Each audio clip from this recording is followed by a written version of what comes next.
Сәлем баршаларыңызға. Бүгін біз сіздермен өте жұмсақ болып тұратын бір аптаға дейін өзінің жұмсақ күйін жоғалтпайтын нан жасайтын боламыз. Өте дәмді болып шығады. Міндетті түрде дайындап көріңіздер. Рецептерім ұнап жатса, тіркеліп, лайк басып, комментарий қалдыруды ұмытпаңыздар.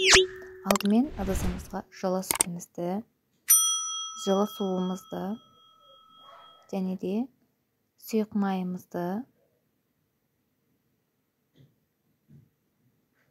майонез міндетті түрде қосамыз. Бір жұмыртқа саламыз.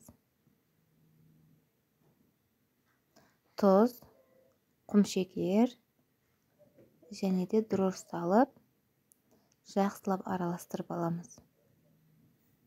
Толық рецепт описание бөлімінде қалдыратын боламын. Түсінбеген жерлеріңізді комментарий арқылы сұрасаңыздар болады.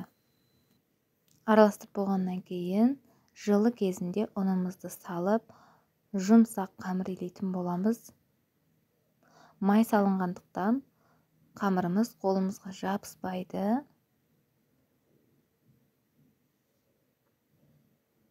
Көріп тұрғандарыңыздай, ыдысымызға да жабыспайды.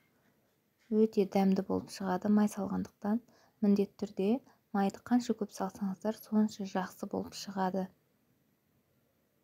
Енді 1 сағатқа бөлме температурасында бетін салфанмен жауып қалдыратын боламыз.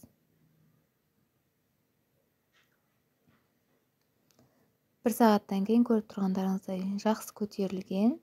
Енді бөліктерге бөліп аламыз. Бұл қамырмен жұмыс істеу өте оңай. Қолымызға да жабыспайды, жұмсақ. Осылай 4 бөлікке бөліп алдым. Енді домалақ етіп, тағы да жарты сағатқа қалдыратын боламыз. Жақсы көтерілетін нандарымыз жарты сағатқа бетін жауып қалдыратын боламыз. Жарты сағаттан кейін көріп тұрғандарыңыздай өте әдемі көтерілген. Енді листімізге салып, қолымыздың көмегімен домалақ формаға келтіріп аламыз. Өздеріңіздің қалауларыңызға байланысты. Мен кішкентай үлкен жұмсақ үлпілдек болғанды жақсы көрем. Біреулер пәтер нанға ұқсап, барлық жерінен дүкі ұрып тастайды. Өздеріңіздің қалауларыңызға байланысты. Енді мен осындай лезві болмаған кезде осылай дәрілердің сыртындағы қағазы арқылы кесіп шығатын боламыз.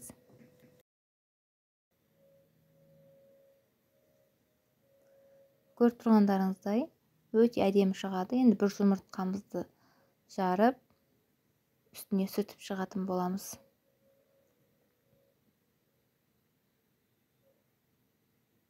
Міндетті түрде дайындап көріңіздер және де комментарияға өз ойларыңызды жаза кетіңіздер. Дайындап болғаннан кейін өте жұмсақ болып шығады және де өзінің жұмсақ қалпын көпке дейін сақтайды. Тез қатып қалмайды. Суын жоғалтпайды, өзінің құрамындағы суын жоғалтпайды.